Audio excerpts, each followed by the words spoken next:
Hello, everyone. Welcome back to the podcast. You are in for a treat. One of my all time favorite coaches, one of my favorite clients, is here joining us on the podcast. And just a quick intro for her. She's one of my clients that sometimes I get off the coaching call and I'm like, I think somehow I got more out of that coaching call and I benefited more than she did. Today we have Sarah Mueller. She runs a membership, right? For people who want to declutter their lives. hmm Awesome. Tell us a little bit about who you are, what you do, and why you came to me. Okay. Wow, what an introduction. Thank you so much, Ben. I received that. I appreciate that. I love working with you, for the record, as you know. My name is Sarah Mueller. I live in Pennsylvania. I have four boys. They are 15. At the moment, they're 15, 19, 22, and 26. I'm a single mom. I've been running the Decluttering Club now for 8-ish years. Yeah. And we really want to help people have less stuff and more life, right? In all areas. So it's like the stuff, right? It's your closet, it's your junk drawer, it's your garage, but it's also like in your head. Because really, like what is going on in your house is just a symptom of what's going on inside your head.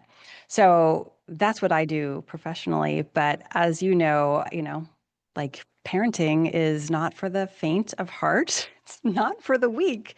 And what is it now? It's been, I don't know, 4 or 5 months, something like that. Yeah, probably three or four, somewhere in Three or there. four But months. Yeah. yeah. Yeah. I was going through a situation and I was like, oh my gosh, I don't know how to handle this, like with my kids. Right. And I'm not going to get into details there, obviously, but I was just like, I need some more tools, right? I'm so committed to coaching and I understand how powerful it is. And I was like, I don't know how to handle this.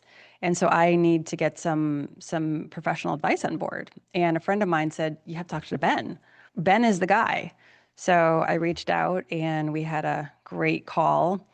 And I was like, let's go, let's do it. So we've been working together now for 3, 4 months. And it's literally, I feel like I'm a superhero now in terms of parenting. And not that I have it all figured out. Obviously, I'm still human. But I was just telling you before we started recording, right? I'm so in love with my kids. So Yeah. freaking in love with my kids. I can't even believe it. It's like the best, I feel like this is the best time that we have had since they were babies. Just everything is working so well. And I just feel equipped now, which is a great place to be. Yeah, I love that. And I love your analogy. I feel like a superhero with my kids. I don't have it all figured out, which the best superhero movies, the Mm. superheroes don't have it figured out either. Like Oh, that's usually true. you define themselves, like tap Yes. into an inner strength. And honestly, that's what I feel like I help parents do. You don't know everything, but now you're equipped. You hmm know that you have expanded to the point where it doesn't matter what your teenagers throw at you, you hmm have the capacity. You can handle whatever comes your way. I'll figure it out, right? And they will. Yeah. It will happen. It's guaranteed. Just sooner or later, something's going to come up. Yeah. Yeah. And we'll figure it out, right? It's not like I look forward to, anything going wrong or catastrophe or anything like that. But yeah, I do feel like, okay, I can handle it, which is a lot. Having four kids is kind of a lot of kids. It Yeah. just feels like a lot to me. I don't know. You can relate to that as well. Also, like when I was principal, so I don't know if you know this, but my first year as a principal, I lost a student to suicide. Um, Okay. they Mm. were, our school was on the verge of being shut down. Oh, And wow. fortunately, I had learned all of the self-coaching tools, but I had never been confronted with a Mm. challenge that big. Wow. And I remember that first year as a principal, because I had only been a teacher for a few years. I was young, didn't have experience. Every single day, I went to work nervous, hmm dreading what might happen. And hmm then I had a friend who was like, Ben, you have been through the worst possible scenario and you made it. And you have tools that help you. And shortly before this, I was having panic attacks at night, like 2 o'clock in the morning. I'd wake up, think I was having a heart attack. And she really helped me put together, Ben, you have these skills. You hmm can use them here. Here's how you have been using them. Here's areas where you can use them even more. And man, that next year, I remember just going to work. The panic was gone, the dread was gone. I just felt confident. Whatever comes my way, I have the tools to Mm-hmm. handle it. And like you said, you're more in love with your kids than ever. I enjoyed the my last 4 years as a high school principal more than I probably should have. Every day I was like, oh my goodness, I get to go hang out with my favorite people. And it was just, Right? What principal says that? That's got yeah, to be not very many. remarkable. Uh, I always had to remind my teachers, guys, school does not have to be boring. Let's find a way to make it a party with a purpose. Let's make it fun. Love it. Oh But my gosh, that's amazing. so let me ask you this. What is one of the tools that you feel like helped you the most and Mhm. how did that help you with your team? Help us see the tool and help us see the benefit and the result that you got from using that. There's a few that I just like. I guess I'll. So the one that I keep telling everybody, like telling all my friends about this one, and I just love the way that you teach it, right? So it's the wheel of life, right? The wheel of life. It's the idea that life is a wheel. I love this so much. The life is a wheel, and sometimes we're at the top of the wheel, right? That which means everything is going amazing, right? And we're like, I got this covered. I am winning. I am like the best parent ever, right? We're like, whoo, nothing can touch me, right? That's the top of the wheel. But wheels go around and around. So you might be in the top of the wheel now, but someday, maybe it's tomorrow, maybe it's later today, maybe it's next month, you're going to be in the bottom wheel, which just means you're getting squished. You're getting pummeled. Things are going wrong. You are not winning. It sucks, right? And we've all had that as parents. We all have those moments for sure. And so the idea is that when you're at the bottom of the wheel is when you get to apply the lessons that you learned at the top. And we don't want to waste either experience. And it's going to come around. If you're at the bottom, if you're getting pummeled, it's not going to last forever. And you just kind of have to maybe you just hold on. You're going to be at the top at some point. And just knowing that, I think, has been really, really valuable. And also, it also kind of mitigates the highs, right? Because I think sometimes when things are going well, you sort of forget and you think you're never going to be like in the dumps again. And then if you think that, then you're surprised when it shows up, Yeah, right? you're going to be disappointed. Versus, yeah, yeah. So you don't want to be shocked and think, I thought I was a good mom. How did this happen? It's not about being a good mom or not being a good mom. It's just that these things come around. So I love that. I think that has just really helped me with my kids and just made me aware of these little moments that I can take advantage of. And I don't know. I don't think I've taught this to the kids. I need to do that. I think I've mentioned to everybody else, but I need to share it with them because it's so good. So yeah, that's my favorite. Yeah, I love it. And the truth is, I use that concept even in football practice. And Hmm. I tell my players all the time, it's the little things that will win you or lose you games. And if we can identify top of the wheel moments to practice the skills that we think we're going to need, the more reps we can get at the top of the wheel, the more naturally it's going to show up Hmm. at the bottom of the wheel.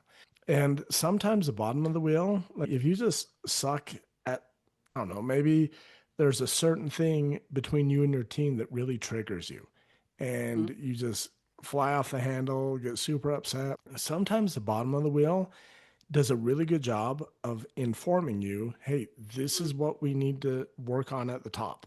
And when you can open your awareness and start looking for opportunities, like the human brain really just needs a sense of direction.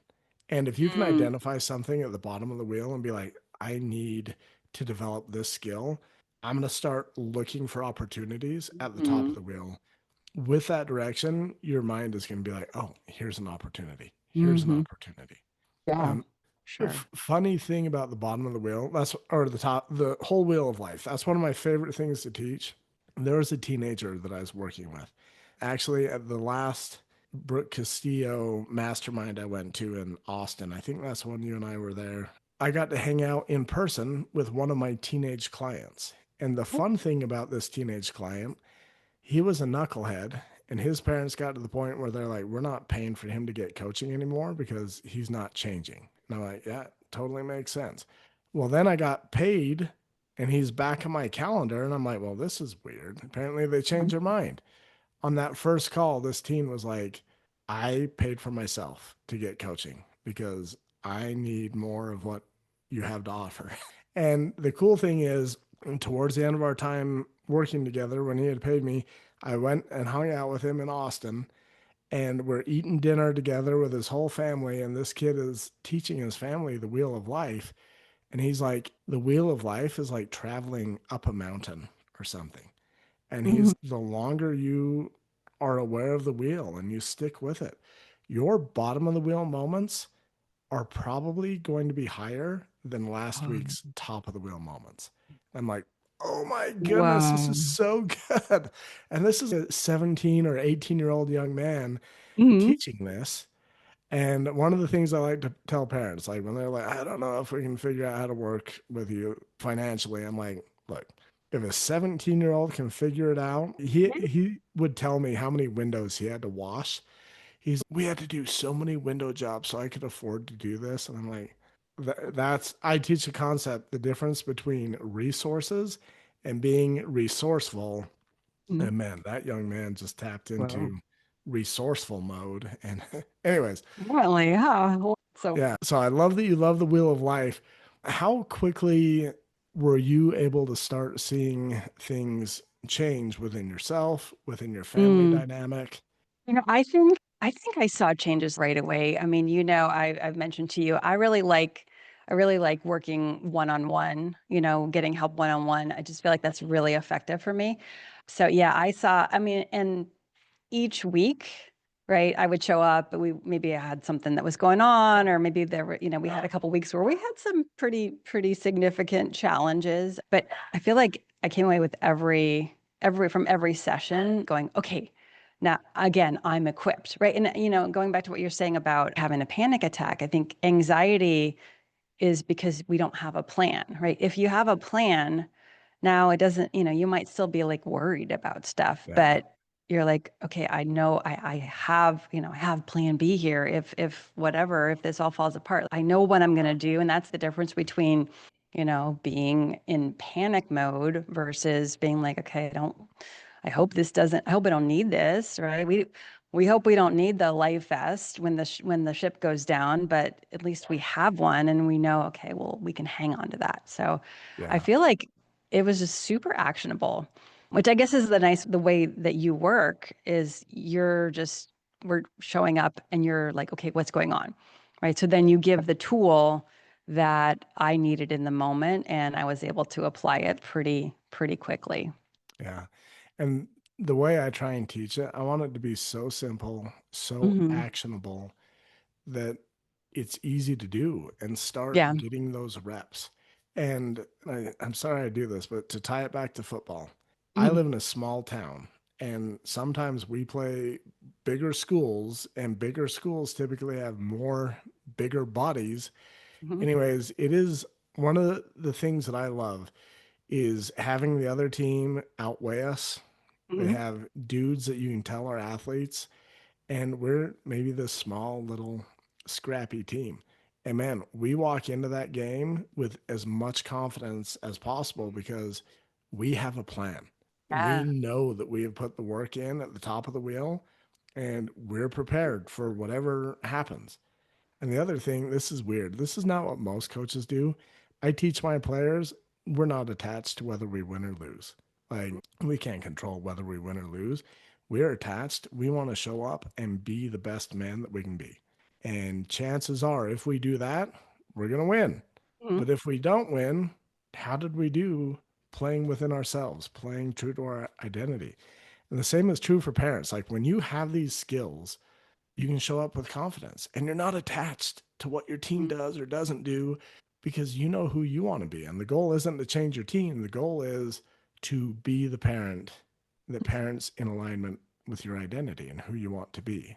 And Yeah, I you feel said like that you at the mastered that. beginning. You told me that at the beginning, and I was like, yeah, yeah, yeah. I'm just like, yeah, sure. Okay, fine. But tell me what to do. Right. But I think that's kind of what we do, isn't it? It's like we think, I've read lots of parenting books. I don't think I certainly had never done anything one-on-one. I don't think I'd ever taken a program before. So I was like, well, I'm kind of winging it in terms, and my oldest is 26, so I've been winging it for a long time, and I think I'm pretty good at it, right? I showed up sort of thinking I kind of know how to parent, and also I I was winging it, Yeah. and so now I've got tools and now I do know. Now we went through that exercise. Who do I want to be? What does it look like for me to be a good mom? That's going to look different than, for someone else. Yeah. So I literally defined it. And once you define it and then you have tools, now you can actually execute on that, which is completely different than, being like, well, I think this is what I should do in this situation, Yeah. or being really, really reactive. I guess that's what we don't want to be, right? We don't want to have our kids being pushing our buttons and then we just respond. No, I want to know what am I going to do in different situations. Yeah. I love that. Let me ask you one more question and then I'll kind of Okay. let you tell us a little bit about what you have going on because Okay.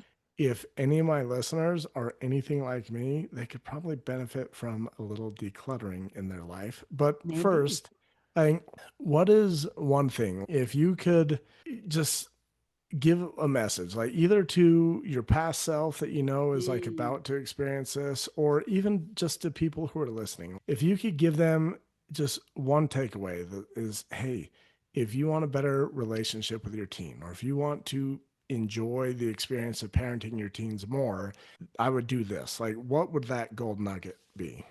If you want to enjoy parenting your teens more, um, I think one thing that's super important to me is just like accepting my kids for who they are. Yeah. And I think I was pretty good at this before, and you've had to remind me, right? It's been a really good reminder of like not getting into their models, not being attached. So I think that's like the secret to enjoying your kids is like they don't have your kids don't have to be anyone who they're not, right? And we can just accept them and just enjoy wherever they are right now. And I think the other thing is like just not being in a hurry. Like when my kids were little, they were such terrible sleepers. It was so awful. And I remember thinking, I just can't wait until they sleep through the night. Right. But then they do eventually. And that now you just missed out. There's nothing wrong with wishing that you got but more sleep. Right. But I think it's really common for us to just be like, well, when the kids are just a little older or when they're out of diapers or when they graduate. Right. Yeah. But we can just keep doing that forever. And if we do that, then all of a sudden you're like, oh, now my kids are grown up and now they're not here anymore. And like, I kind of miss that like a Yeah. lot. So I think to stop waiting, right? Which doesn't mean to stop wishing that things were easier because it's okay to wish things were easier. But I think we just do ourselves such a disservice if we are in this waiting game, Yeah. right? With kids or with anything, right? It could be like, I can't wait for summer. No, what's great about winter?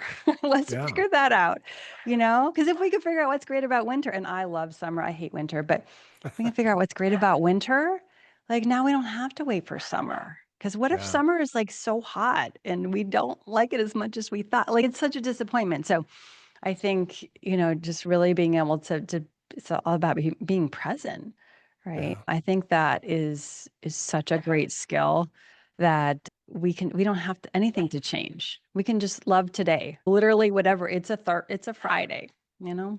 It's all Yeah. good. It could be amazing. I love it. Let me ask you this. I told you the last one was the last question. Sorry, you just opened this up though. One Do more. you enjoy arguing with people? I mean, a little, Oh, okay. The right maybe. answer was no, but no. Okay. So I mean, yes and no. yeah, but have you ever argued with politics or something and you go away and you just kind of feel icky? You didn't really change the other person. You didn't really Oh, yeah. change yourself. Like the thing that you're talking about reminds me of arguing with reality. With what And is, yes. yeah, Yeah. and you're going to lose that argument every time. Yes, you will. And the goal, especially with parenting teens, if you can find a way to stop arguing with Mhm. reality, and the reality is your teen is who they are, Mhm. and they're not necessarily who you wish they were. And that little Mhm. argument in reality will disconnect you from your teen. And Mhm. one of the truths that I believe in firmly is that your teen wants a connection with you. The Hmm. thing that makes it difficult is that they want you to connect with them. And a lot of times parents are like, no, I want you to get better grades and then we'll connect. Or I want you to be more obedient Mm-hmm. and then we'll connect. And it works in reverse. If you can Hmm. connect with your teen, the better grades will come, the better obedience will come. So, okay, Yeah. well, I could go on and on. We all know that. That's why I have a podcast. I love hearing myself talk. Tell us about what you have going on and how typically it's moms listening to this Hmm. unless they force their Okay. husband or their teenager to listen as well. And if you're one of those that have been forced, I apologize. But for all the moms here listening, like, how can you help with clutter? Yeah. So, I tell people what I do, and usually either they say, oh, you should see my garage. They're like, oh, right. Either they can relate personally or they say, oh my gosh, my mother, my sister, my neighbor, right? My best friend, whatever. Like everybody has a problem with clutter or knows Yeah. someone who has a problem with clutter to some extent or another, right? Some people have a lot of clutter, some people it's all behind closed doors, right? So there's like obviously differing levels of it. But again, it's not just about the clutter. And we're not just about, I'm not a bunch of checklists, right? You can go get that on YouTube, or wherever, go to town. But the problem with that kind of stuff is it we always pair it with what's going on inside your head. And so, if you do have a messy closet or whatever, and you want help with that, come check us out. Come find us in the Decluttering Club. We will totally get you sorted out. But what is even more exciting and what I'm super excited about right now is we're doing a live event in August in Orlando. It's called Decluttering Club Live. It's not about decluttering. It's not about stuff. All right. It's about the theme is we're calling it It's My Time. And I don't know about, whoever's listening, but so I'm 52 and I'm not an empty nester, but I'm getting there. And I realize that so many women, me included, they're entering a new season of life and they don't really know who they are, right? If your kids move out, you have to figure out what it means to be a mom whose kids don't live with you every day, Yeah. or maybe you got retired. I have a lot of people who in my community who retired, they're trying to figure out who are they. They've been so busy taking care of their job or maybe their family. Now they're kind of lost. And so that's the theme of this event is we're going to figure that out and we're going to help women especially figure out what do they want. We don't know. We're so out of touch. Right. If you have kids, you have probably been so focused on those kids, even if they're 25, 26, you haven't taken a minute for yourself. And but eventually you got to figure that out. And so that's what this event is all about. So we would love to have people come and join us. It's gonna be so much fun. I'll drop the link and you can share that out if you like. And that would be amazing. If it weren't in the middle of football season, I would, and I know I'm not a lady, but I would be totally into going to this. This sounds It's so gonna be good. amazing. Yeah. And looking at the pricing, it is way Hmm. more doable than Yep. I'm tempted to look and be like, well, what games do we have? Can I slip away? Like, what's going on? Maybe, right? I mean, you can fly in Friday and fly out Sunday evening. Yeah, I'm gonna be looking at this, but this looks amazing. I can vouch for you. You are one of the few clients I've ever had that at the end of our session, you reverse roles on me, and now you're coaching me. And Sarah is a phenomenal coach. So if you need Thank help you. out to her, she can do the same for you. So Well, thank you so much. Well, the feeling is mutual. We have had some wonderful, amazing chats. And like I said, I mean, I feel like it's literally changed the game for me. It's literally like your work has that's like awesome. overnight practically Yeah, shocking. I So love. good. Okay, well, go check out Sarah's live in Orlando, Florida, by the way. I love Yeah. Orlando. My problem is if I go there, I'm going to want to go to all the parks as well. And also, before it's too late, if you haven't done my $7 boundaries workshop, Mm. go check that out. Just the other day, I had mom reach out and be like, just that has changed my home overnight. And I'm telling you guys, boundaries is one of the best Mhm. places to start with your teen, because Oh, good. if you do it the way I teach it, it will empower your teenager, and it'll take a lot of the pressure off of you as a parent. So Mhm. you can check that out. I'll leave the link in the show notes. I believe it's benpughcoaching.com/boundaries. Just go check out the show notes. That way you can see the link to that and also the decluttering event in Florida, which I may or may not be there because it sounds amazing. So, Sarah, thank you for taking the time out of your busy schedule to come hang out with me. And I just hope we get to do this again someday. This is awesome. Amazing. I love it. Thank you so much. I appreciate it. Yeah. And everyone listening, come back next week. Talk to you soon.